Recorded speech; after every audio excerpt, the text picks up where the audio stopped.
Meetings में जब भी बैठे होते थे, ख़ास तौर पे जैसे आप यूके का ले लीजिए, 10 डाउनिंग स्ट्रीट में कई साल पहले की बात है जब प्रधानमंत्री जी वहाँ पे आए थे, तो उसमें मीटिंग्स में जो चीज़ें बहुत क्लियरली उभर के आती थी कि जो अपने साथ वो संघ इंडस्ट्री के कुछ प्लेयर्स को लेके जाते थे, जो चुनिंदा होते थे ख़ास सेक्टर्स के, जो उस कंट्री और इंडिया के साथ जिनका रिलेशनशिप स्ट्रॉन्ग था, उनको बहुत बढ़ावा देते थे और उनकी कोई बात पकड़ लेते थे। उस वक्त उनको समझ आ जाती थी कि ये देश के लिए अच्छी चीज़ है, तो उसको एम्पलीफाई करते थे अपने काउंटर पार्ट प्राइम मिनिस्टर के साथ। ये बहुत जगह जापान में भी देखा है, और जापान में ख़ास तौर पे पहली विज़िट जो उनकी थी, उसमें उनकी एक बहुत बढ़िया एक उन्होंने क्लैरियन कॉल दी कि मेरे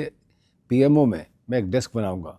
जो जापान के लिए सिंगल विंडो क्लियरेंस माना जाएगा। और जो उसका एक मेरे हिसाब से जो एक करंट दौड़ा उस पूरे हॉल में, उसके बाद जापान और जापान के जो इंडस्ट्रियलिस्ट थे, उन्होंने इंडिया को एक नए तरीके से देखना शुरू किया।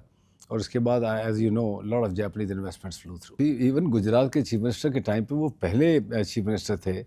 जिन्होंने डिजिटल माध्यम को उसकी पावर को समझा। तो उस वक्त टेक्नोलॉजी इतनी एडवांस नहीं थी, तो उन्होंने सारे पंचायत गुजरात के जितने भी उनके विलेजेस थे, सारी